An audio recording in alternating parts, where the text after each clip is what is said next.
Ômega Web Rádio.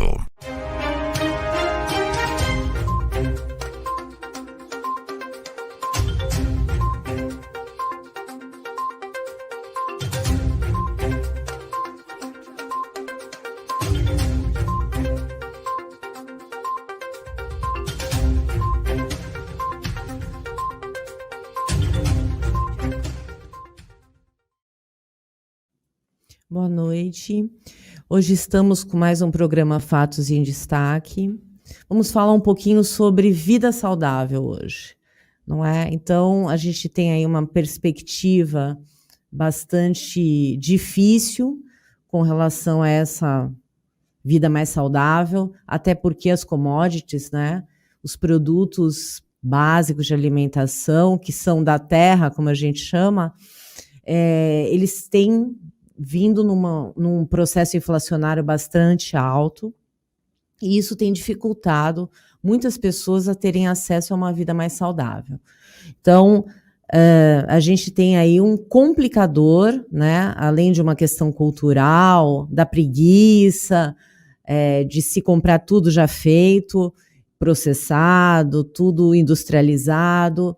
Então, a gente vai falar um pouquinho de como a gente pode, nos dias atuais, com essa vida tão frenética que a gente tem, ter uma vida mais saudável, né, dentro da nutrição, quais são os perigos da gente ter sobrepeso, obesidade mórbida, né? A gente sabe que a população mundial vem sofrendo muito com isso e o Brasil não é exceção. Então, para falar e com bastante propriedade sobre isso, vamos falar com a nutricionista Bruna. Boa noite, Bruna. Boa noite, Raquel. Tudo bem? Boa noite, pessoal. Bom, eu agradeço, né, todo mundo que está ouvindo. Agradeço você por ter aceito o convite. Vamos falar um pouquinho, se apresenta, fala um pouquinho da sua experiência na nutrição. Bom, sou nutricionista, trabalho aí estudo nutrição já há 10 anos, né? Vim para Santos em 2011 fazer faculdade, depois emendei o mestrado. No mestrado eu trabalhei com superalimentos, trabalhei com a Aura Pronobis, uma planta alimentícia não convencional. Agora estou aí para o fim do meu doutorado, onde eu trabalho com corantes, pigmentos, a fim de trazer um substituto para a indústria. Já fui professora, dei 3 anos de aula já na graduação também, consultório, atendo bastante em consultório, então já tenho aí um bom tempo que eu estudo e dedico muitos anos de estudo na nutrição, né? Então gosto bastante de falar sobre nutrição e de estudar também sobre nutrição.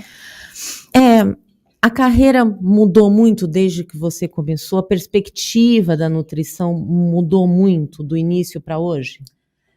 Eu tenho a ideia de que mudou bastante, porque apesar de que a gente entra na faculdade com uma ideia e a gente vai madurando, amadurecendo, né, e eu vendo outras áreas por aí. Eu tive bastante a oportunidade de trabalhar em hospital, então trabalhei em cozinha, fui dar aula, então eu tive um pouquinho das 3 visões ali principais e acabei optando ali seguir a carreira acadêmica, fazer meu mestrado, meu doutorado, focando aí na linha da academia. Mas a gente vê que está ampliando cada vez mais o olhar para a nutrição, né? Então, com essa tendência à obesidade, a gente vê que cada vez mais as pessoas se preocupam com isso, e cada vez mais tem estudos e cada vez mais pessoas se dedicando a isso, né? A melhora da saúde, de modo geral, é importante. E a pesquisa é muito importante, né? Sim, sem dúvidas, né? A gente vê aí que tudo é baseado em pesquisa, tudo é baseado em ciência, né? A gente gera dados toda hora no laboratório, a gente tem novos estudos a cada momento e estamos gerando dado e vendo mudança de hábito, mudança de comportamento, a gente vê mudança na perspectiva das pessoas e automaticamente a gente gera um dado novo.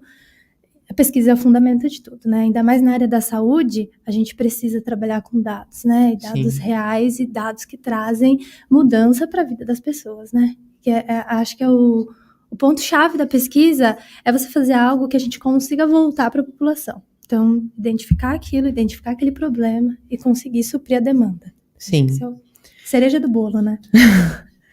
Eu costumo falar, né, que a área da saúde, ela é muito oscilante. Então, assim, Uma hora o ovo é o vilão, outra hora o ovo faz bem. Uma hora o vinho é cancerígeno, outra hora ele faz bem. Uma hora o azeite faz muito mal, outra hora ele é bem benéfico para a saúde, né?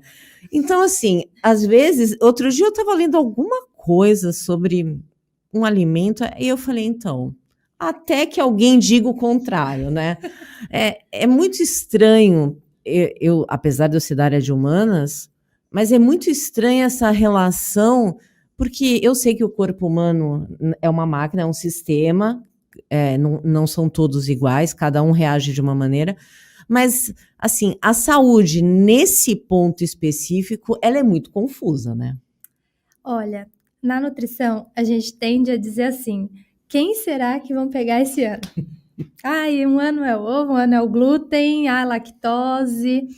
O que eu costumo dizer, qual que é o vilão? É o excesso. Sim. Tanto que o símbolo da nutrição é uma balança. Que a gente quer dizer que o quê? O segredo da nutrição é o equilíbrio. É a constância, né? É a mudança do hábito e você conseguir manter esse hábito, que é o segredo, né? Os excessos que aí vão ser prejudiciais para a nossa saúde de modo geral. Então, por exemplo, comer um ovo em excesso pode sim gerar problema, elevação do seu colesterol, né? Uhum. O pão em excesso, carboidrato em excesso, qualquer coisa que tiver em excesso vai sim gerar alguma coisa para o teu corpo. Então, o problema não é o alimento específico, o problema é o excesso, né? E automaticamente a gente já puxa aquele gancho. Não é um alimento específico que te emagrece. É um conjunto de fatores, é um conjunto de hábitos que vai te proporcionar o emagrecimento, né? Então, você vê que uma coisa, ela vai linkando a outra. Uhum. Então, dentro da área da saúde, acaba tendo isso.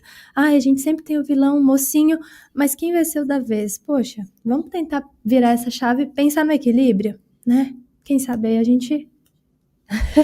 Porque existem, inclusive, né, as dietas muito restritivas, então não pode comer nenhum carboidrato. Mas o carboidrato é o que faz a máquina funcionar, né? É fonte de energia? É fonte de energia. Sim. A pessoa tirar completamente, eu acho, né? Eu sou leiga, não entendo, mas assim, pela lógica, Sim. não vai fazer bem. Sim. A primeira fonte de energia do nosso corpo são os carboidratos, né? A gente tem aquela divisão dos carboidratos simples e os carboidratos complexos, que eles vão ser diluídos ali no nosso corpo de maneira diferente. Um vai gerar uma energia mais rápida, uma energia mais lenta, mas a primeira fonte de energia que o seu cérebro precisa para funcionar, ele retém lá do seu carboidrato. É ele que vai ser convertido em açúcar, glicose e vai fazer suas células funcionarem. Então, ali você tem a sua primeira fonte de energia. Tá bom, não tem o carboidrato, a gente vai usar a gordura. Depois eu uso a gordura estoque. Por último, usa o músculo, né? Então, são todos macronutrientes essenciais para o bom funcionamento do nosso organismo. Ponto. Aí entra a dieta restritiva. Dentre as dietas restritivas, a gente tem inúmeras, né? Sim. A que tá aí na moda agora é low carb, jejum intermitente. São todas estratégias, né? Que são estratégias válidas que a gente pode usar em determinados casos na nutrição, não existe problema de acordo com cada pessoa, né? Uhum. Mas até que ponto é necessário? E o que eu bato mais na tecla é até quando você vai levar essa dieta super restritiva? E aí, você vai manter isso para a tua vida toda? Que hora você vai voltar à sua alimentação convencional? Será que não é mais interessante uma reeducação alimentar? Que a gente entra naquela questão. Toda restrição gera compulsão. Então, até que ponto eu restringir tanto tais macronutrientes é interessante para eu não gerar uma compulsão alimentar nesse indivíduo e agravar o caso dele mais ainda. Sim. Outro dia eu vi que é um modelo, desde que ela tem 20 anos, ela come exatamente a mesma coisa. Aí eu fiquei pensando, não é? Será que isso é uma coisa prazerosa para ela? Porque a pessoa não ter o direito de comer uma coisa diferente, experimentar uma coisa nova. Então, vai viajar, vai para um lugar diferente, vai levar a sua marmita, né? É estranho isso. Eu acho que aí é aquela questão da estética te deixar extremamente escrava, né? E isso não é saudável para ninguém também. Não vejo isso como uma coisa benéfica para ninguém, muito menos para os adolescentes. Então, eu acho que a nutrição também ela ensina, né, que você pode comer tudo, desde que aquilo não extrapole o que você pode comer diariamente. Sim. Além de tudo isso, comer é um ato de você estar em sociedade, né? Uma festa sempre tem o quê? Comida. Você vai num casamento, tem um buffet. Você vai numa formatura, tem um jantar. Você vai num batizado, é um churrasco. Sempre tem comida. Sim. E o bolo que eu como no fim da tarde me remete à minha avó que faleceu. Poxa, é um conforto. Então, comer, ele te traz, te conforta, né? Então, por que deixar de comer? Poxa, eu gosto tanto de comer aquele bolo com café, me traz coisas tão boas, sensações boas, por que eu vou deixar? Porque, né? Sim. Então, o comer, ele é mais do que só o emagrecer, é mais do que só restrição, né? Ele traz uma série de outros fatores. Eu tomar o café na padaria me lembra o meu pai, né? Isso, sabe? Então, são coisas... o cheiro, o gosto, isso, né? Isso, é conforto, Sim. né? E aí a pessoa restringe há 20 anos a comida, restringe, porque eu sou modelo, eu preciso, tá? Mas e a tua saúde? Esses dias mesmo eu estava falando no Instagram. Olha, a pessoa que é magra de ruim, que a gente escuta muito magra de ruim, não preciso ir no nutricionista, mas o cabelo cai, a unha é fraca, a pele é ressecada. Poxa, será que você não precisa mesmo pensar na tua alimentação? Será porque você é magra de ruim, você tem que comer o que for? Porque eu sempre comi McDonald's, ou fast food, e não engordei, mas será que... né? Então, a gente precisa repensar alguns hábitos, né? Isso é verdade. As pessoas estão habituadas a comer os ultraprocessados, que são os fast foods, sorvetes, bolacha recheada, né? De modo geral, alimentos que têm densidade calórica elevada e estão deixando aí os hortifrutis, legumes e verduras um pouquinho à parte. Então, a gente precisa repensar algumas coisas para não cair nessa monotonia alimentar, né? Comer sempre igual, deixar as vitaminas, e aí quando você vai lá fazer o exame de sangue, tá tudo...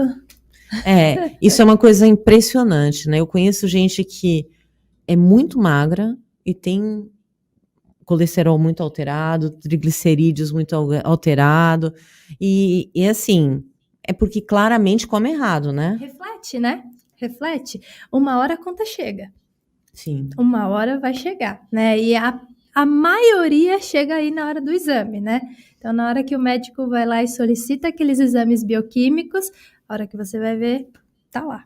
Aí tem uma glicemia elevada, o colesterol, os triglicéridos, aí a gente vê as desordens, né? E quando a pessoa chega no seu consultório, né, numa situação assim, de muito sobrepeso, aí muitas vezes essa pessoa tem uma autoestima muito baixa, né? Porque, infelizmente, a gente tem, inegavelmente, um padrão pré-estipulado, né, de beleza. E principalmente as meninas, eu acho, elas sofrem demais com essa questão do físico. Não pode estar isso, não pode estar aquilo, o cabelo tem que estar assim, o corpo tem que estar assado, a cintura tem que estar não sei o quê. Bom, enfim, é uma ditadura dessa magreza, né? Eu acho que já foi pior, né? Eu sou de um tempo que as modelos eram muito magras, era uma coisa fora do normal. Eu acho que hoje já tem um equilíbrio um pouco maior disso. Mas mesmo assim, os adolescentes eu acho que sofrem muito com isso, né? E como é que você faz com aqueles adolescentes que ou têm distúrbio por excesso da comida ou por restrição muito forte da comida? Então, a gente tem aí um panorama de que a mulher sempre sofre Sempre. mais, né? A gente já nota que as nossas roupas tá sempre cada dia mais difícil de achar, né? Sim. Esses dias até encontrei aí no Instagram as pessoas criticando, poxa, parece que cada vez os tamanhos estão menores, Não, né? parece não. Tenho Cada dia mais certeza que estão difícil. menores, né? Antigamente, hoje o G é 42. Eu nunca vi isso na minha vida. Cada dia é mais difícil comprar roupa, as lojas estão diminuindo os tamanhos, Eu falo, né? Então, as cobranças... É padrão coreano, né? Que as mulheres são pele e osso. Meu Deus, e mignon. Porque se a mulher... Eu tenho 1,72 m. Sempre fui de estatura larga. Gente, eu era magérrima, mas eu nunca usei P na vida. Né? E hoje, eu falo, meu Deus, aquilo sumiu, o meu padrão que eu conhecia desapareceu. Sim. E é uma exigência que a mulher tem que estar sempre magra, bem arrumada, né? Bonita, elegante e dar Como se conta ela não de fizesse tudo, mais tem que nada, dar conta né? de tudo, Exatamente. né? E a gente vê essa cobrança cada vez mais cedo, né? Então, principalmente aqueles lugares onde a gente tem uma tendência do pai, da mãe já ter um excesso de preocupação ali com o ganho de peso. Então, a gente já vê essas crianças crescendo ali com essa preocupação. Então, elas já crescem pensando, poxa, eu não posso engordar. Poxa, eu tenho que fazer exercício físico, eu tenho que me alimentar bem, qualquer coisa eu vou engordar 100 gramas, vou engordar 200 gramas e não é legal. Então, você já começa desde pequeno colocar isso na cabeça da criança e a criança já cresce em estado de alerta. Poxa, não posso. Qualquer coisa que eu comer fora do padrão da minha casa tá errado. Então, a criança já cresce com qualquer coisa está errada. Então, esse é um panorama que a gente tem. Aqueles que não podem engordar porque tem uma super cobrança.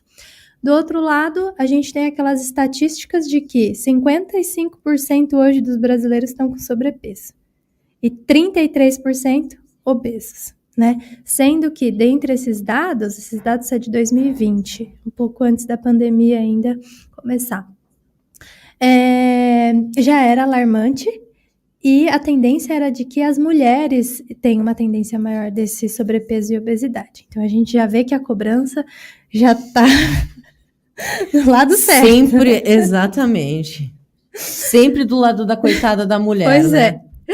E aí a gente tem esse grupo que já corre o dia inteiro e aí acaba apelando para as comidas mais rápidas, né? E aí a gente tem a indústria com os fast foods, as pizzas rápidas, tudo congelado, cheio de gordura e afins, e aí a pessoa acaba sobrepeso e obesidade, né? Então a gente tem esses dois padrões.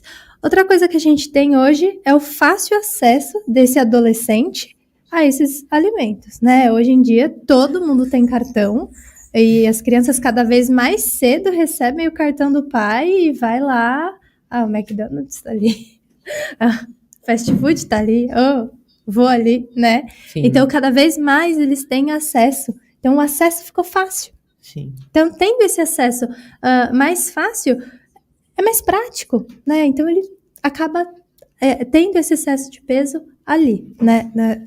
Tendo o acesso. Quanto mais acesso você tem, mais rápido e mais fácil você tem a tendência em aumentar o teu peso. Então, a gente tem esses dois padrões. Outra coisa que a gente precisa olhar, a pessoa que está em excesso de peso, que está com sobrepeso, é ansiosa? Desconta alguma dor na comida, né? E aí não somente dor física, Sim. né? Dores emocionais. Acho que é muito mais pelo emocional do que do físico, né? Sim, tem muito essa tendência, né? Qual dor você desconta ali no se alimentar, né? E em qual alimento específico que você desconta isso? Então, a gente precisa tomar um pouquinho mais de atenção nesse perfil. Então, talvez esse seja um perfil que a gente tenha que levantar a orelha ali, opa, tem alguma coisa acontecendo. Será que a gente vai entrar com uma intervenção nutricional e uma intervenção da psicologia, né? Porque hoje a nutrição e a psicologia estão ali, juntinhas, né? Então, observar quais são as características do perfil ansioso, se é em algum momento específico do dia que desencadeia, algum momento, eu vou fazer alguma coisa no fim de semana, e eu já estou me preparando e eu já não consigo pensar nisso, eu não durmo direito. Então, qual que é o perfil desse indivíduo que está ganhando peso? Então, traçar esse perfil é um padrão importante também. Então, a gente já começa a partir daí, né? Existem algumas pessoas que têm pensamento de gordinho, como eu falo às vezes. Porque existem algumas pessoas que falam o tempo inteiro, o que será que eu vou comer? Vou almoçar. A pessoa nem acabou de almoçar, fala, o que eu vou jantar? Eu falo, meu Deus, mas só pensa na comida, né? Isso é normal ou isso vai variar muito conforme a família, né? Se é família de italiano, que gosta muito de massa, de comer bem, né? O meu avô falava, ele era italiano, e ele falava, mangia che te fa bene. Então, tudo para ele era motivo para ter uma festa com comida. E muita comida, né? Sim. Se não tivesse muita comida, ele não estava satisfeito. Muita fartura. E a portuguesa, idem. Então, eu tenho tanto de um lado como do outro, eu falava, meu Deus, assim, é que ainda bem que tinha alimentação mais saudável. Então, eu aprendi a comer muita verdura, muito legume, coisas mais saudáveis, muita fruta, né? Agora, a massa, os doces, é que eu fui sempre me controlando muito, porque a família era uma coisa fora do normal. Assim, no Natal, Ano Novo, tinha 8 sobremesas. Então, assim, é um exagero, né? Hoje, eu acho isso incabível, mas... eu falava, às vezes, mas para que tanta comida? Porque depois ficava aquela comida uma semana, né? Sim. Então, eu acho que existe muito essa cultura também da comida, né? Então, isso atrapalha quem já tem uma tendência. Existe quem tem tendência a engordar? Existe um padrão familiar, né? Então, não necessariamente os seus pais são obesos, sobrepesos, não necessariamente você vai ser obeso. Porque a obesidade, ela tem fatores intrínsecos, né, que são os fatores genéticos, então existem sim genes que são codificadores da obesidade, então com aquele exame do mapeamento genético você consegue identificar se você tem ou não os genes, mas os fatores extrínsecos, externos, eles contam muito mais do que os fatores intrínsecos. Então, por exemplo, você pode sim ter o gene que desencadeia a obesidade e nunca ser obeso, porque você tem hábitos alimentares ok, e você pratica atividade física, é uma pessoa ativa, e tudo bem, você não vai desencadear a obesidade. Então, hoje a gente conta que os fatores externos, eles são muito mais fortes no crescer da obesidade do que os fatores internos, né? Então, vai depender muito mais dos seus hábitos diários, essa obesidade, esse sobrepeso, do que, de fato, a sua genética, né? Muita gente desconta na genética. É porque a minha genética não é boa. Mas o que tu faz? O que você tá fazendo para mudar, né? Sim, sim. Então, é importante olhar. Uma coisa interessante que você falou, fora do Brasil a gente identifica hábitos totalmente diferentes, né? Então, por exemplo, eu estive na Itália aí no começo do ano, estava em Roma, e as massas são naturais, né? Eles fazem ali você vendo a massa, e ali a gente tem o padrão da dieta mediterrânea, então a gente vê o azeite, um azeite de qualidade, né? Você vê alimentos de qualidade, e você percebe que o perfil nem de todos são de sobrepeso e obesidade, por mais que eles consumam ali com frequência a massa. Então, padrões bastante particulares, né? Então, pude visitar alguns outros lugares ali onde você via que as comidas têm uma tendência mais oleosa, onde tem uma tendência menos oleosa, mais naturais. Então, você passa a observar diversos tipos de alimentação. E aí você vem e observa a dieta do brasileiro e você vê que a gente está mudando um pouquinho ali para os industrializados e os ultraprocessados. Então, a gente tem um pouquinho daquele padrão norte-americano entrando aqui já.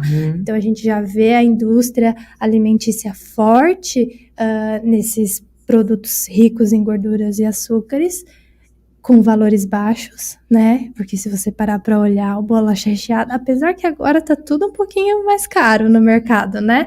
Mas você passa a observar todos esses produtos, biscoitos, com valores mais baixos e acabam sendo mais acessíveis. Sim. Se você passar a olhar lá o valor do tomate, da cenoura, que esses dias estava aí um boom, você vê que a indústria ganha ali no ultraprocessado. Sem né? dúvida. Ganha mesmo, e eu acho que isso, quanto menor o poder aquisitivo, né, a dieta tende também a ser menos rica.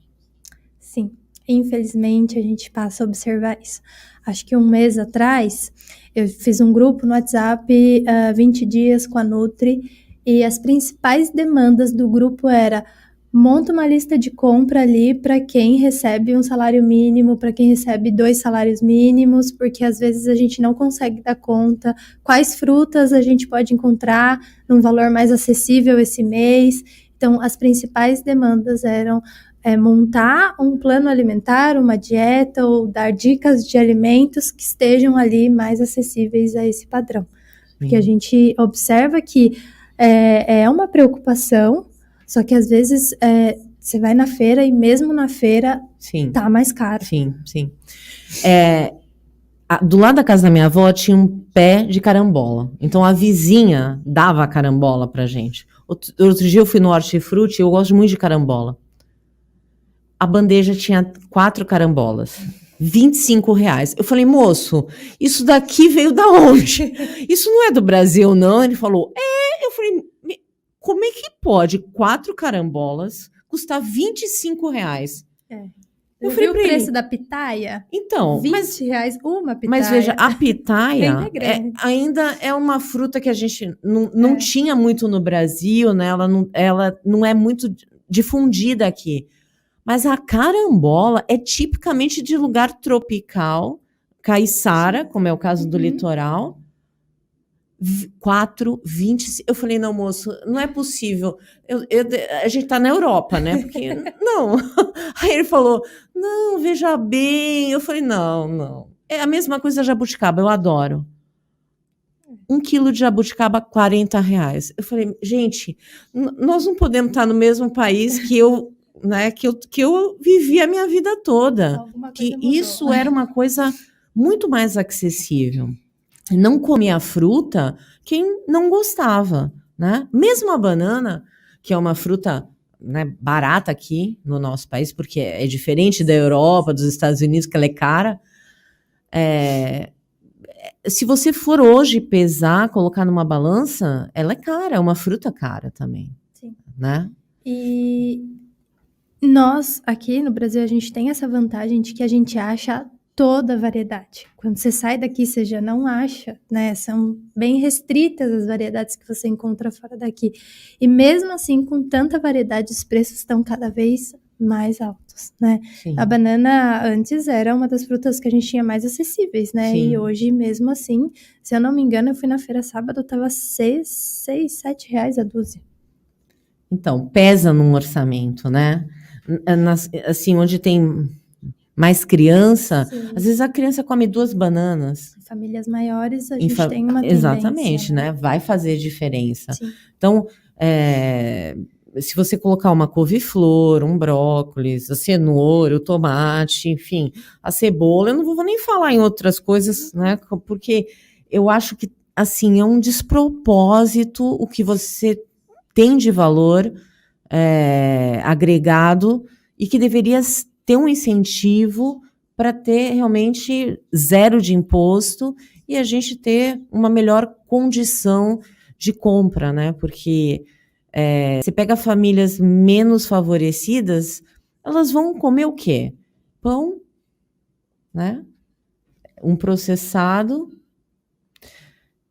e olhe lá, né? Ovo, e aí às vezes a procedência do ovo também não é tão boa. Então, assim, é difícil mesmo para o brasileiro hoje manter uma boa alimentação. Sim. E ainda é muito mais difícil, às vezes, a gente sair da nossa bolha e pensar fora da bolha. Porque, às vezes, ali no ambiente que a gente vive, a gente está ali habituado a ter o acesso e, às vezes, a gente acha que todo mundo está tendo o mesmo acesso que a gente. Só que o perfil é diferente. Eu pude trabalhar em alguns lugares aqui em Santos, onde o principal objetivo do nutricionista era fazer algumas trocas que seriam importantes para aquela família. Então, por exemplo, locais onde a gente viu alto consumo de salsichas, né? Que a gente sabe que é rico em nitritos, nitratos, corantes, e não é um alimento legal. Então, poxa, o que dentro desse orçamento, levando o valor da salsicha, que seria a proteína daquela casa, daquela refeição, o que eu consigo substituir? Né? Então, um dos maiores desafios é fazer essas substituições. Então, poxa, pensando na salsicha, o que se assemelhava mais ali era o ovo. Então, vamos pensar ali em preparações, pensar em estratégias, como que eu vou preparar esse ovo de maneira diferente, porque às vezes na semana inteira, em todas as refeições, é o ovo que a pessoa vai ter. Uhum. Então, um dos maiores desafios poxa, a gente tem as recomendações do Ministério da Saúde, que eles colocam aí 3 frutas ao dia, Sim. sendo frutas diferentes, mas levar isso para alguns locais não tem a possibilidade. Você vai ter que escolher uma fruta, né? O que a gente vai conseguir trabalhar. Uhum. Então, é melhor trabalhar com uma do que eu trabalhar com nenhuma. Sim. Então, vamos lá. Vamos identificar qual é a safra e no horário ali onde a feira está mais barata, aquela fruta que é a safra daquele mês, daquele semestre, daquele período, e a gente vai trabalhando assim, né, com adaptações e tentando manter uma variedade dentro do que aquele orçamento pede, porque os orçamentos estão cada vez mais difíceis. Sim. Então, porque a gente vê em uma proporção os valores todos elevados e o salário nem sempre está na mesma proporção, né? Então a gente tem É verdade. E mercado, eu acho que hoje é o que está mais disparado, né? Sim, sim. Eu acho que assim, houve um aumento considerável, né? Quem frequenta mercado, compra, sabe o quanto está difícil conseguir manter a qualidade da alimentação diante dos aumentos que a gente tem visto. Você falou da salsicha. Toda salsicha é de qualidade não boa?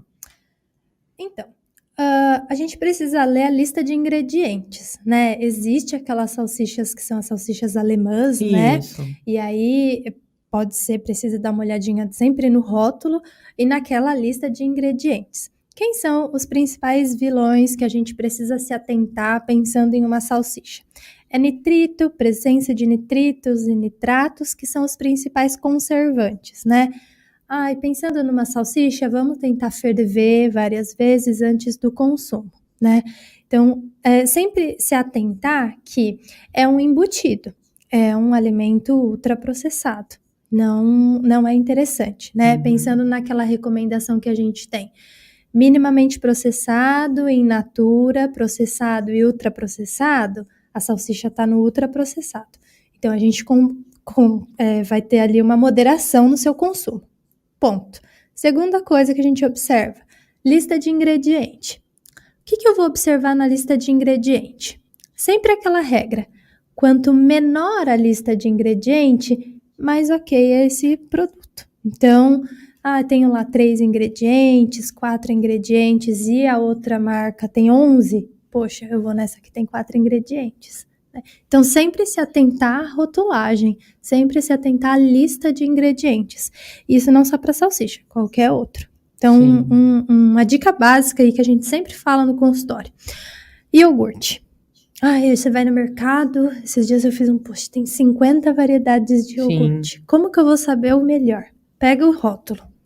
Tem um iogurte lá no mercado que tem 3 ingredientes. Leite, fermento e... Não, leite e fermento só, 2 ingredientes.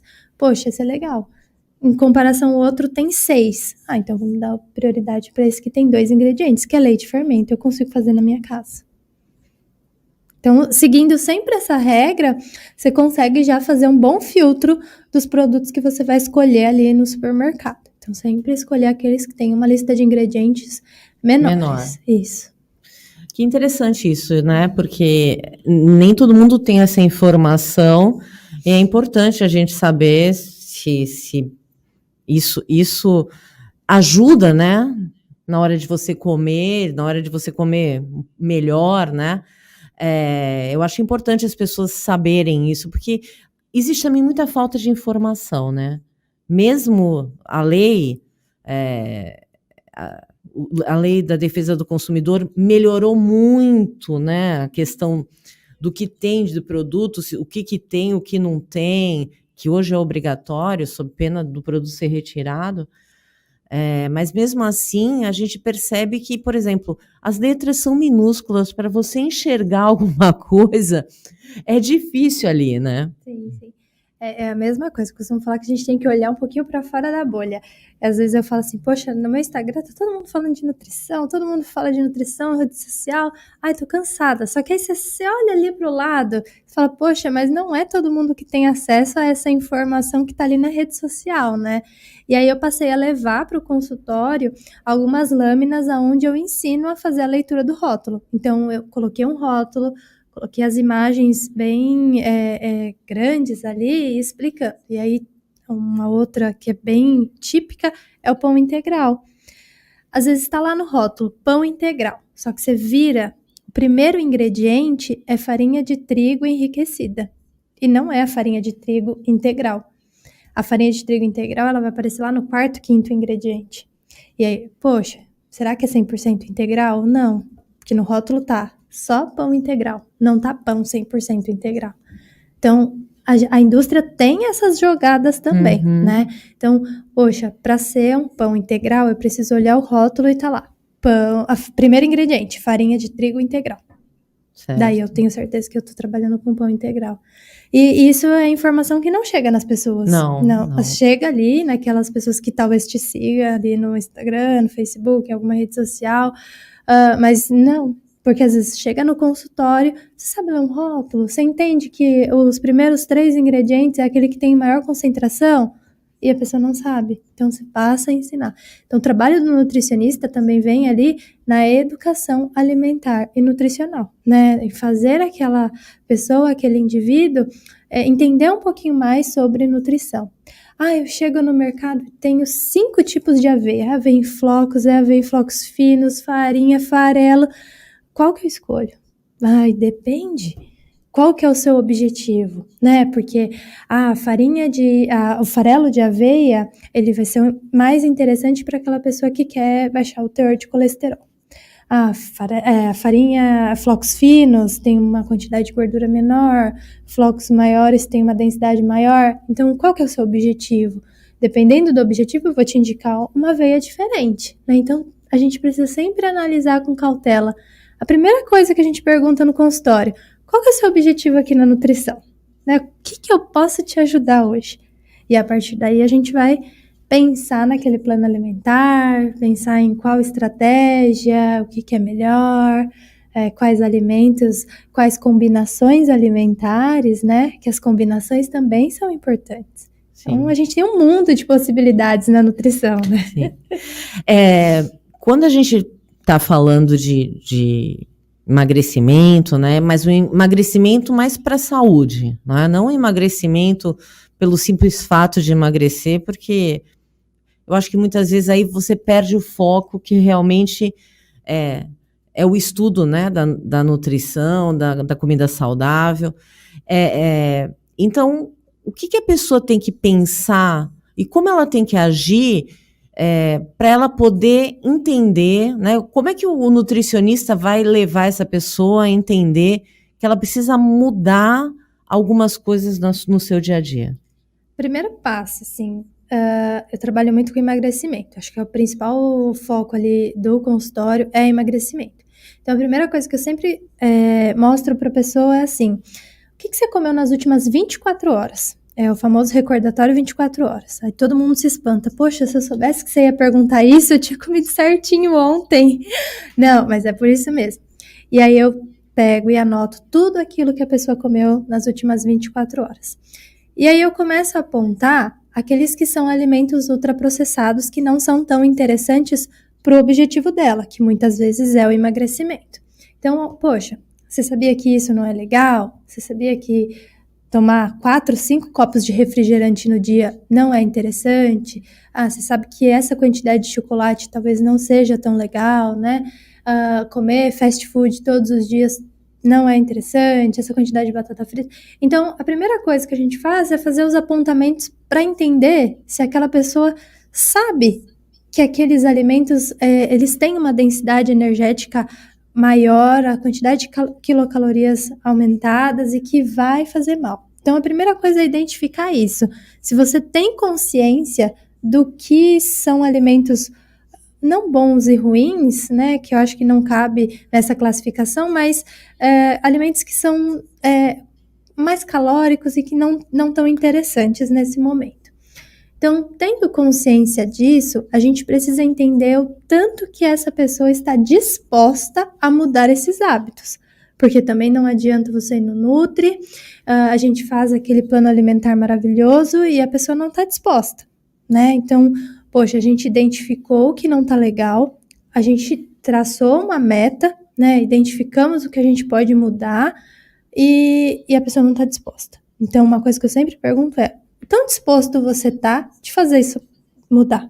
De sair daqui onde você tá hoje e ir lá pro teu objetivo. Então, legal, vou mudar, tô disposto. Ok, então tá. Então, o terceiro passo que a gente trabalha é com meta. Então, por exemplo, existem vários protocolos de atendimento. Pacote semestral, trimestral, enfim. Toda semana você vai lá no consultório ou quinzenalmente e a gente vai trabalhar uma meta diferente. A meta dessa semana é melhorar o consumo de água. Quando você voltar, a gente precisa ter conseguido tomar pelo menos 3 litros de água por dia. Olha, a meta da semana que vem é conseguir praticar atividade física todo dia. A meta daqui 15 dias é que você reduza o consumo de chocolate. Então, trabalhando com metas. Por quê? Toda mudança que ela vem radical, ela não fixa. Você até pode fazer ali no momento, porque você quer, tô empolgado, mas você não consegue manter. Então, se você trabalhar com metas graduais, a pessoa consegue fixar essa meta e levar para a vida dela, e aí a gente tem uma mudança de hábito definitiva. O que é mais interessante quando a gente pensa em emagrecimento e emagrecimento saudável, que é o que a gente quer.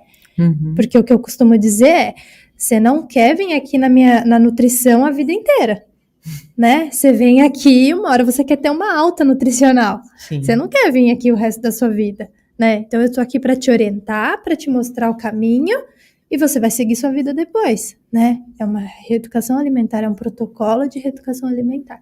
Depois tu segue sua vida, né? Então eu vou te mostrar o caminho, como fazer você chegar lá, né? E você vai seguir depois sozinho. Então eu acho que o principal objetivo dentro da nutrição é esse, é mostrar o caminho e fazer com que a pessoa consiga seguir esse caminho. Porque tem muita coisa que atrapalha você seguir esse caminho. Muita coisa que faz você sair do foco, né? Muita coisa boa.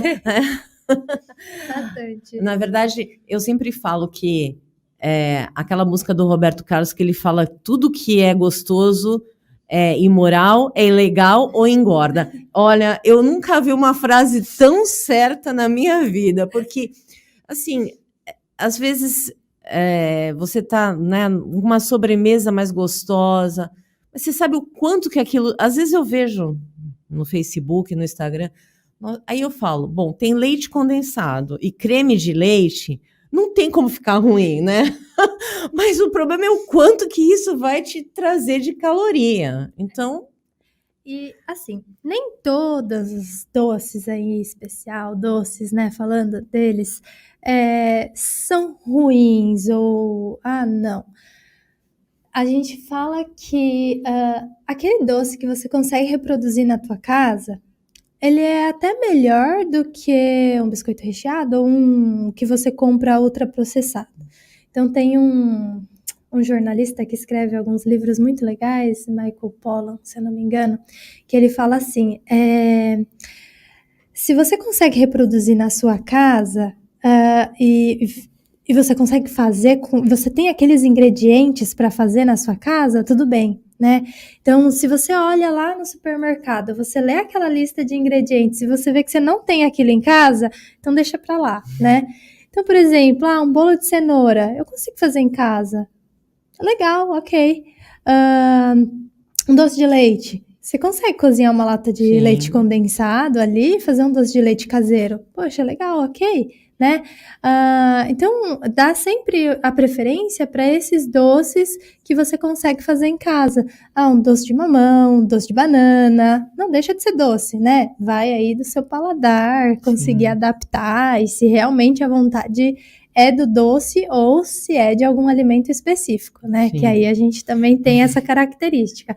Tô com vontade, mas é de chocolate, não é de doce. O meu doce é chocolate. E aí a gente consegue adaptar também, né? A gente tem recomendação para chocolate diário. Um quadradinho de 25 gramas, ok. E tem diferença dos chocolates que são 75% cacau?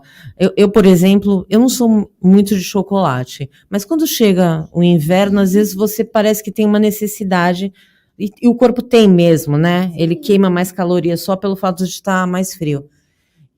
Só que eu compro sempre em casa 78, 85. Meu filho diz que isso não é doce, né? Ele fala, então prefiro não comer, porque é muito amargo, é horrível, mas eu acostumei. E se você for provar o cacau, ele não é doce. Sim. Então, aí a gente identifica, poxa, então você não gosta de chocolate. Você gosta de açúcar. Não é de açúcar que você gosta.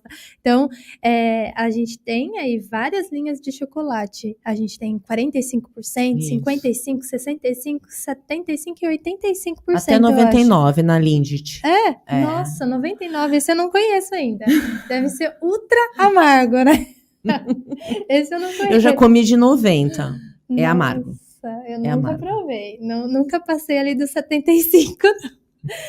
E a concentração de cacau que muda, né? Sim. Então, a tendência é que o primeiro ingrediente seja sempre massa de cacau e a quantidade de açúcar bem no final lá. Sim. Então, quase não vai ter açúcar na composição. A ideia é que você passe a consumir sempre aquele que tem mais cacau na composição, né? A gente faz as adaptações, então, por exemplo, alguém que sempre consome chocolate ao leite, então vamos tentar introduzir 45% e aí gradualmente. Existem pessoas que não aceitam. Poxa, tá bom, vou deixar de comer o meu chocolate? A gente consegue adaptar um bombom ali por dia, em determinados horários, a gente consegue, né? Sim. Uma das coisas que eu gosto de falar é que as pessoas precisam entender o que é hábito e o que é exceção. E o que é regra. Então, o que é seu hábito? Poxa, meu hábito é todo dia acordar e tomar um café. Seu café com açúcar ou sem açúcar?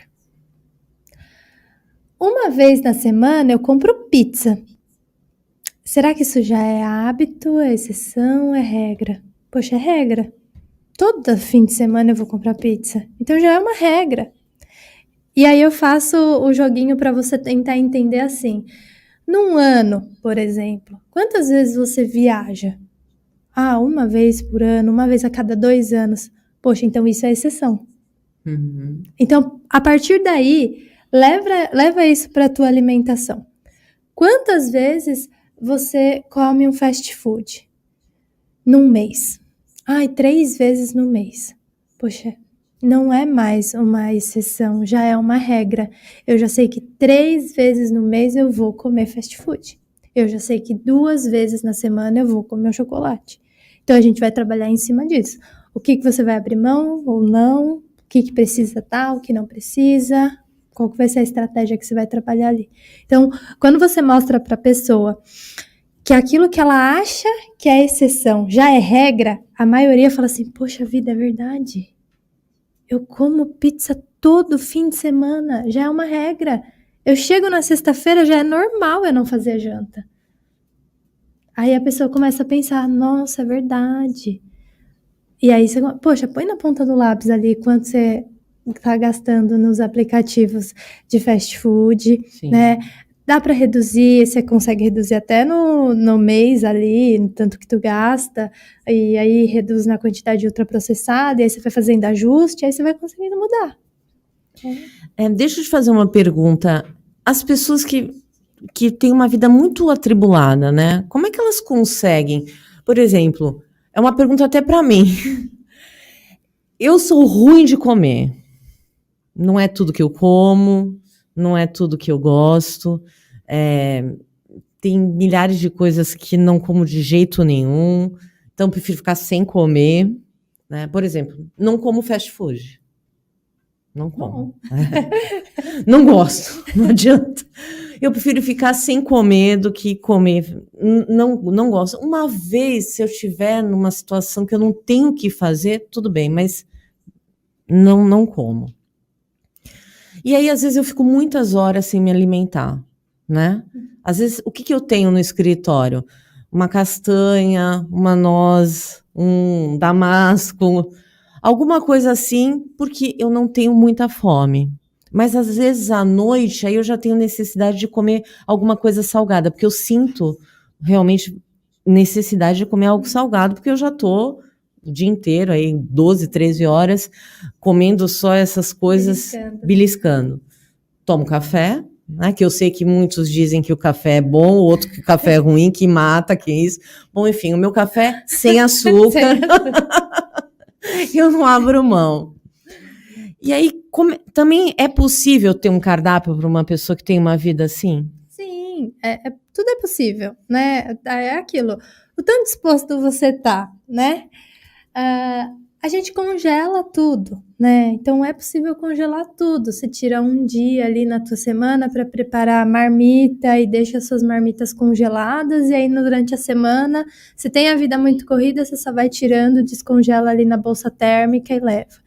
E lanchinhos saudáveis, a gente consegue fazer barrinha de cereal em casa, se quiser. Pega lá a lista de ingredientes, consegue comprar, consegue fazer em casa.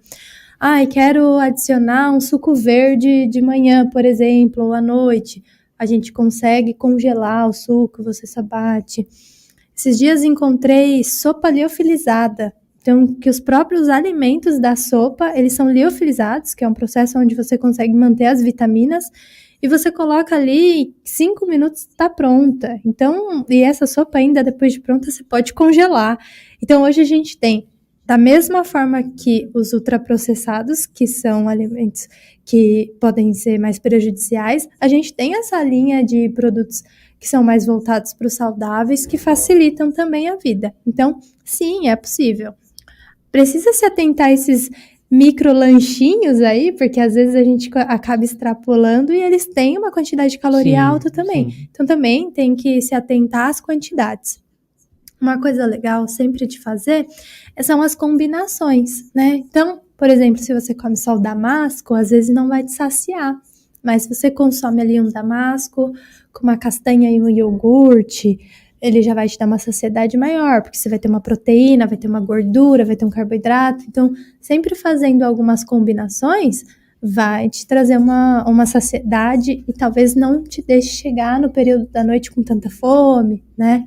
E ficar muito tempo sem comer também não é legal, né? Mas a gente não precisa comer de 3 em 3 horas, não, né? Não. Assim, na verdade, não é obrigatório para todo mundo comer de 3 em 3 horas, né? Você sente fome de 3 em 3 horas? Não, de jeito nenhum. Então a gente vai adaptar, né? Sim. A gente precisa respeitar muito o nosso corpo e entender o que é fome e o que é vontade de comer, né? Sim. Saber identificar isso e saber de quanto em quanto tempo eu tenho fome, de quanto em quanto tempo eu tenho vontade de comer, se eu tomar uma água passa, se é só ansiedade, né? Então, eu preciso identificar isso também. O comer de 3 em 3 horas é uma coisa que a gente fala ali para um atleta, por exemplo, que tem um gasto energético muito alto. Aí a gente orienta a comer de 3 em 3 horas, mas também não é para todo mundo. Sim. Tem que identificar a particularidade de cada um. Cada indivíduo é um ser único, né? É particular. Então, a vontade de comer vai ser uma, os alimentos, os hábitos alimentares é outro. Então, são tantos fatores que a gente precisa olhar todos eles. A consulta comigo demora 2 horas.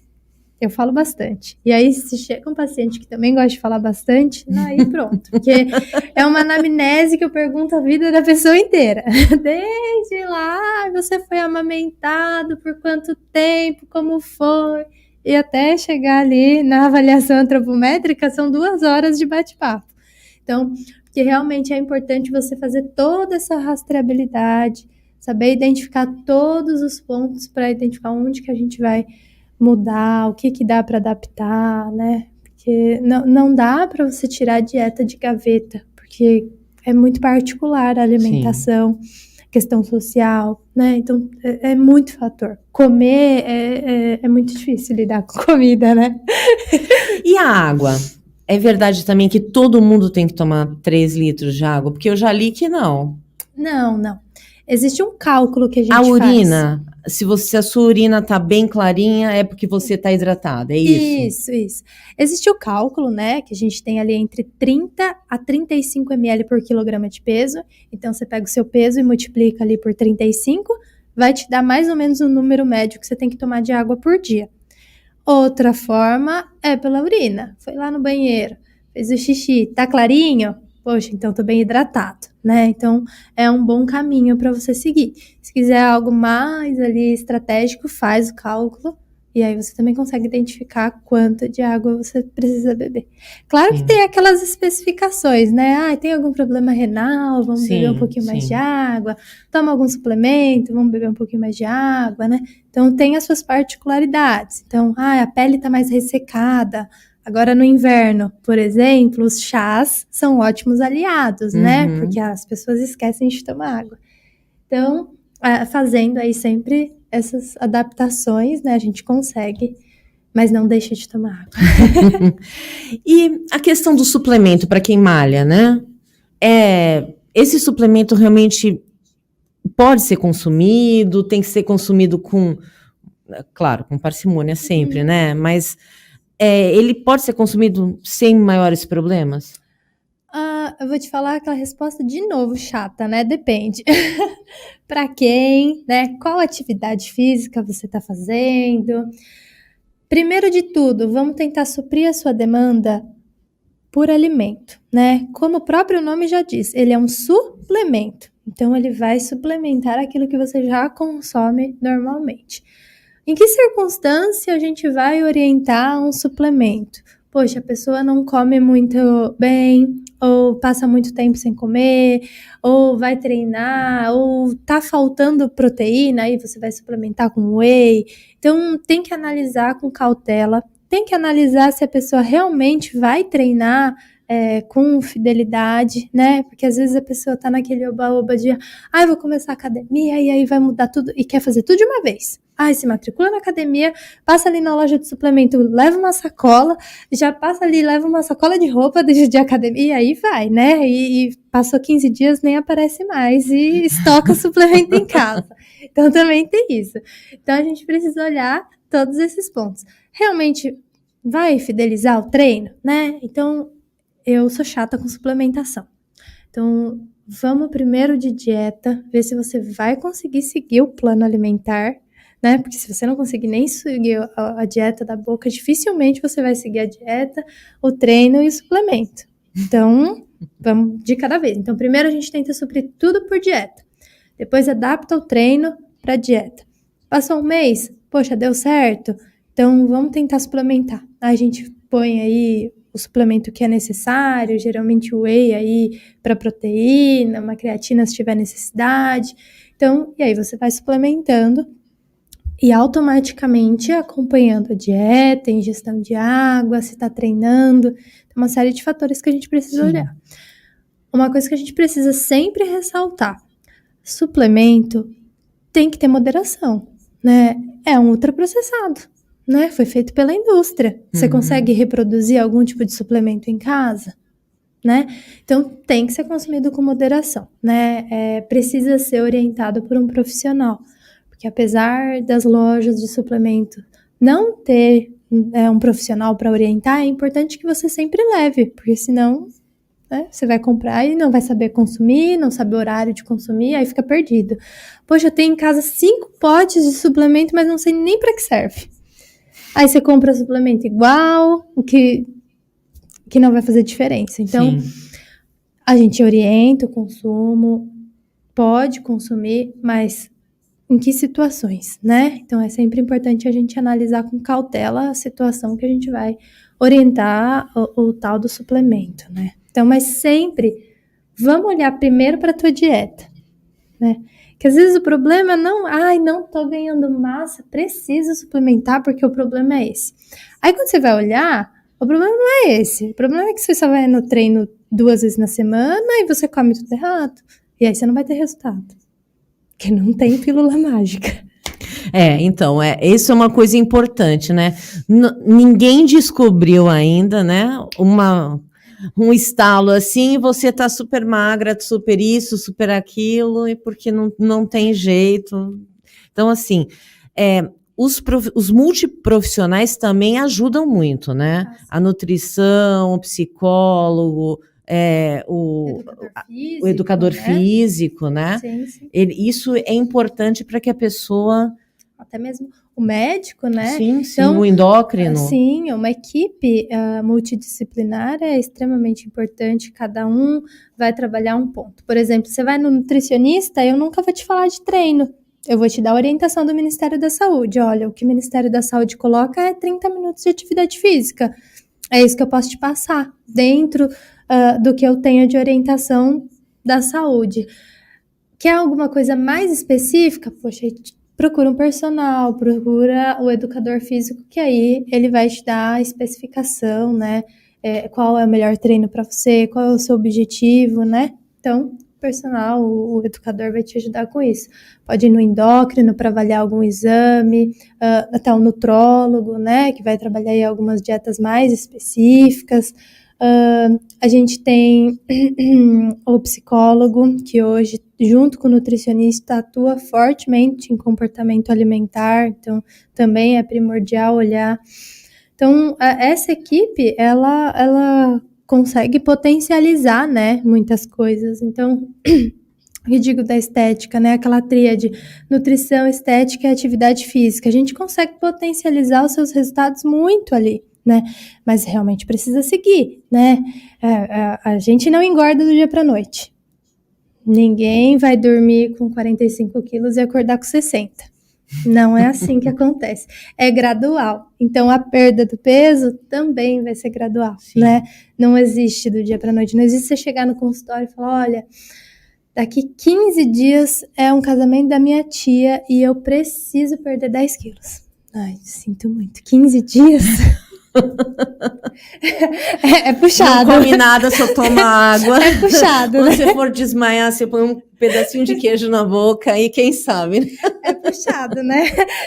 Não foi em 15 dias que você engordou 15 quilos. Sim, eu te garanto que não. Então, é um pouco disso que a gente precisa colocar as pessoas para pensar.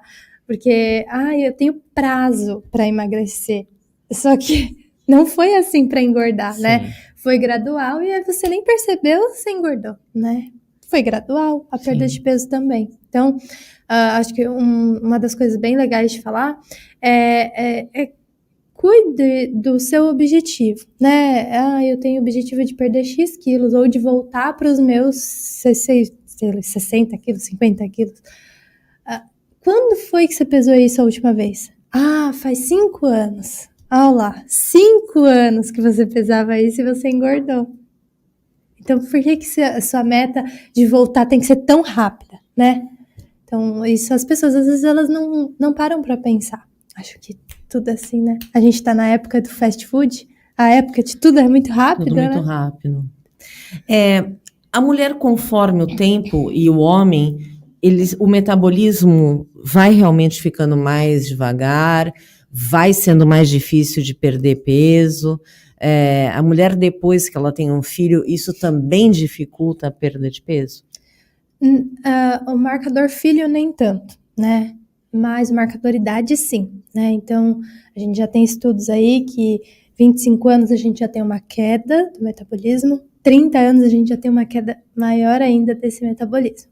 E pensando na mulher, quando a gente vai se aproximando ali da menopausa, isso vai desacelerando cada vez mais. Então, esse metabolismo tem essa tendência a ir diminuindo cada vez mais, né? O homem, por natureza, sortudos, já tem um metabolismo um pouquinho mais acelerado, mas também existe essa queda ali nos 30 anos. Então, existe sim isso.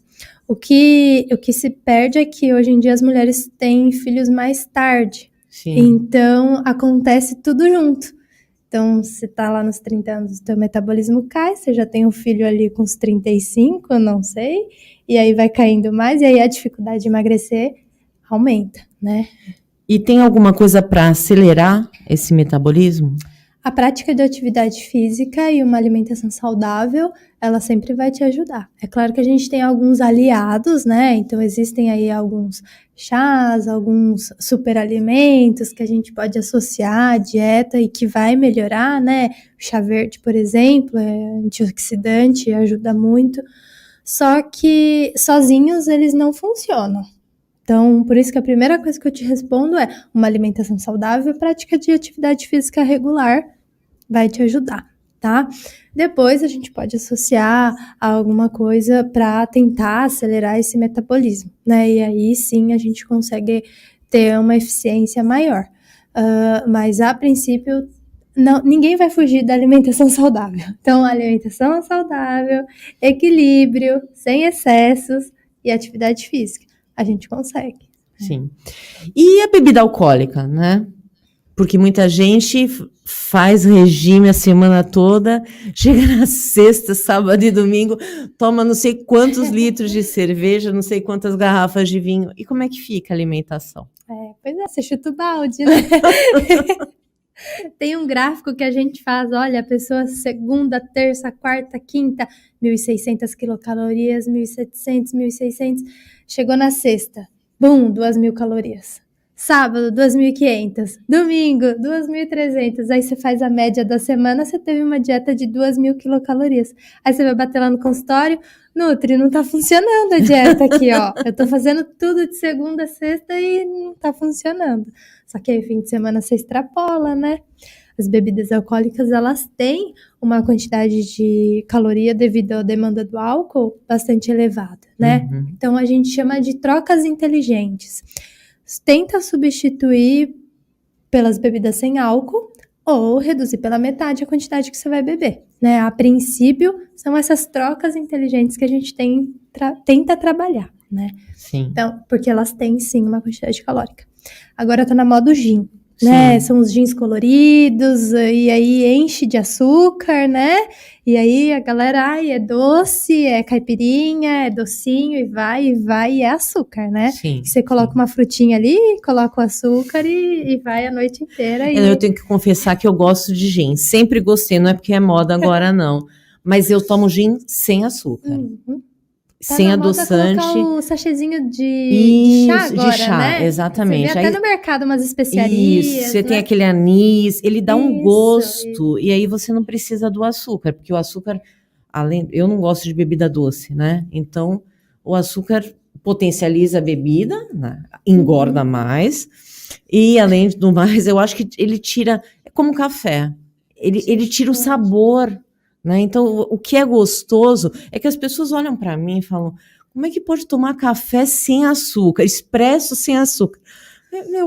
Se tiver açúcar, eu não consigo tomar. Mas é hábito. Tudo é hábito.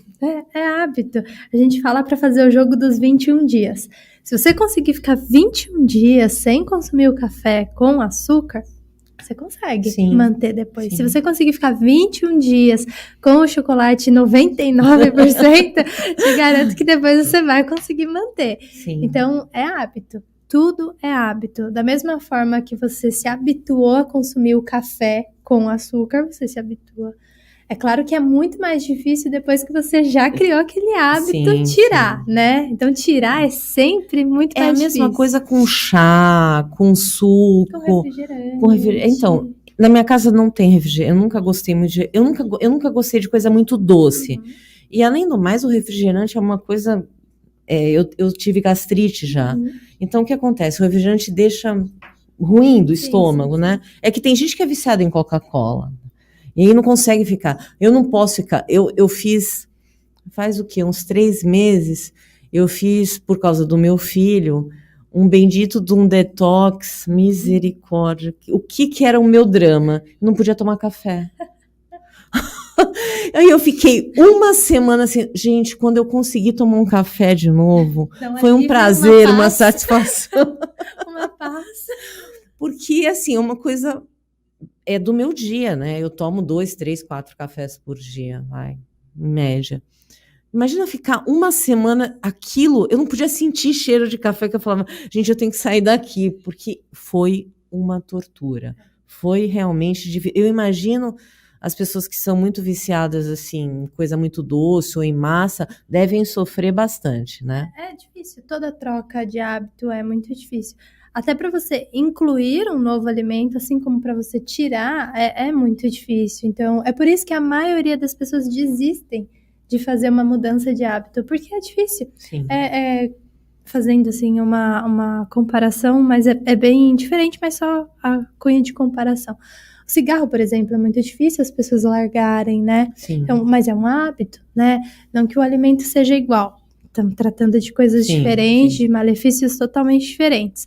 Mas a comida tem também o seu apelo ali e é bastante difícil deixar. São as chupetas dos adultos, né? Eu costumo dizer, cada adulto tem uma chupeta. Alguns são o cigarro, outros são a bebida, outros são, infelizmente, coisas mais radicais, né? E outros são a comida. Sim. Então, mas ao mesmo tempo a gente vê aquelas pessoas que são obcecadas ali por uma alimentação extremamente saudável e também não foge daquilo nunca. sim. Também não é saudável, Sim, né? sim. Poxa, a pessoa, em hipótese alguma, abre uma exceção. E aí ela nunca tem exceção, né? A regra Sim. dela é o extremo de tudo.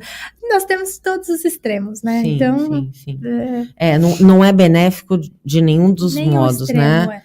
Então, eu acho que realmente as pessoas precisam ter mais consciência.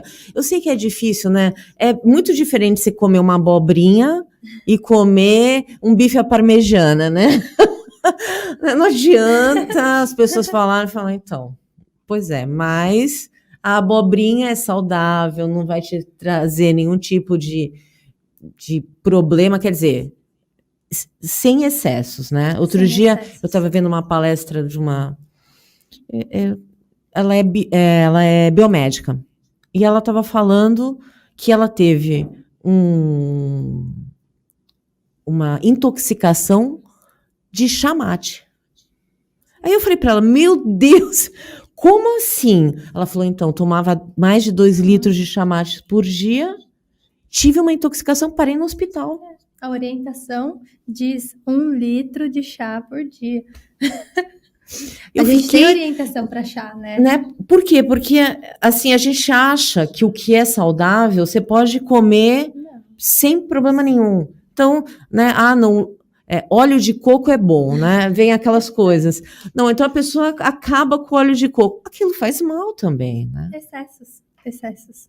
É excesso. Não tem outra explicação, né? Qualquer coisa em excesso traz prejuízo. Não tem chá em excesso. Ai, mas o chá em excesso, né? Vai trazer algum malefício. Sim.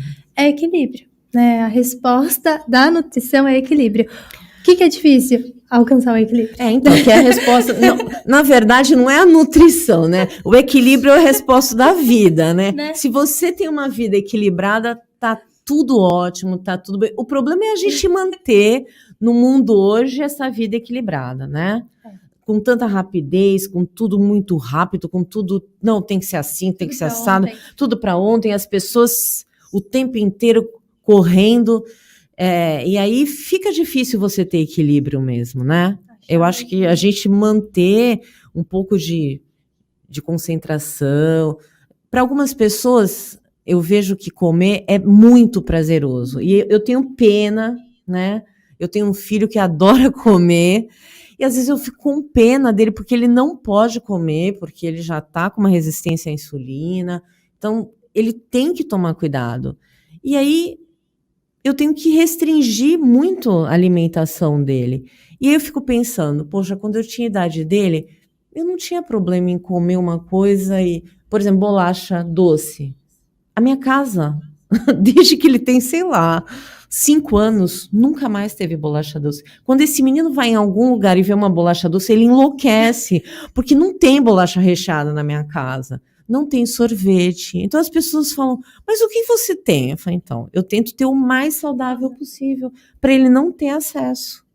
Sim. Porque se ele tiver, ele vai consumir, né? Então eu acho que também uma dica para quem não pode consumir, não compra. Não compra. O acesso está cada dia mais fácil, né? Então, o acesso a tudo, Sim, né? Seja num computador, num celular, você tem acesso à internet a todo Sim. momento, seja um mercado, tudo você tem um acesso muito fácil, né? Então, dificultar o acesso talvez facilite. Sim, pelo menos é uma estratégia, que infelizmente eu tenho que ter e que eu acho que muitas mães com quem eu já converso também acabam tendo esse tipo de estratégia, porque eu acho que depois, né, tendo a consciência maior, quando você é adolescente, eu acho, já é uma fase difícil, né? E aí, com um monte de questão, fica mais complicada ainda. E são filhos, são adolescentes dessa pandemia. Então, acho que tudo isso, né? Você sentiu muita diferença dos seus pacientes antes da pandemia e depois? A gente vê um boom ali, né, de mudança, tanto de comportamento alimentar, tanto de convivência, a gente vê uma mudança de muita coisa ao mesmo tempo acontecendo, né? Primeiro as pessoas tiveram que se adaptar a ficar em casa, agora tá voltando a se adaptar a sair de casa, nesse meio tempo adaptar a alimentação, comprando tudo pelo celular, né? Então algumas coisas ficaram mais difíceis, outras ficaram até muito mais fáceis de ter acesso. Sim. Aí agora muita gente não volta mais para o trabalho presencial, porque o home office funcionou, então eu tenho paciente que vai ficar só de home office agora, e aí passar a adaptar esse paciente que antes tinha 2 horas de deslocamento para o trabalho, o dia inteiro sentado. Então a gente tem uma série de mudanças ali acontecendo ao mesmo tempo, e a gente precisa tentar adaptar tudo isso de novo, né? Então a gente vê, assim, ainda não temos esses dados porque é tudo muito recente, mas imagino que daqui 1 ano, 2, a gente tem algum dado de boom de sobrepeso e obesidade. E já dizem aí que vamos ter um boom, sim, né? A próxima resposta de dados vai ser alarmante, que as pessoas ficaram mais tempo em casa, não praticaram tanto exercício, sim, tanta atividade física, e teve um aumento do peso. Então, e uma hora a conta chega. Bom, o nosso papo tá ótimo, mas infelizmente a gente já passou aqui do horário, a gente precisa terminar. Se você precisasse dar um conselho para alguém, né, que precisa ter uma alimentação mais saudável por uma questão de saúde, assim, o que você resumidamente poderia dizer e depois deixa os seus contatos? Sim. Eu acho que a principal estratégia fácil e que todo mundo consegue é cuidar dos alimentos in natura e minimamente processado. Então, levar como regra que a base da sua alimentação precisa ser alimentos in natura e minimamente processados, que é basicamente verduras, hortaliças, frutas, arroz, feijão, né? Então, isso precisa ser a base da sua alimentação. Identificando a base, você já identifica o que está em excesso. E aí você já exclui esses ultraprocessados, tá? Então, acho que esse é o recado principal que todo mundo consegue identificar. Então, dá prioridade para os in natura e minimamente processados, excluindo os ultraprocessados. Já é um excelente caminho, né? Seguindo aí. E deixa as suas redes sociais, seu telefone, como é que as pessoas podem te encontrar? Sim.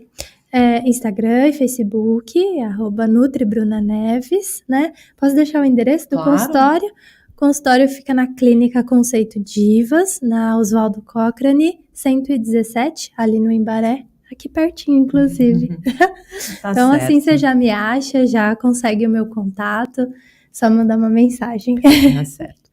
Bom, eu agradeço muito, Bruna, foi um papo bastante produtivo, né? As pessoas que vão ouvir, não puderam assistir agora ao vivo, que venham a assistir, porque depois o episódio vai para o meu podcast, né? Então, pelo Spotify ou pelos outros, vocês conseguem acessar, ou pelas redes sociais.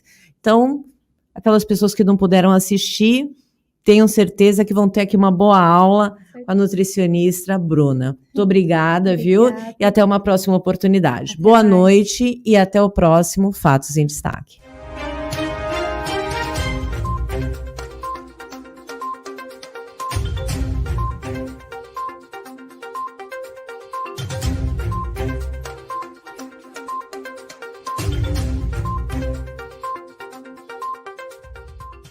Compartilhe esse link.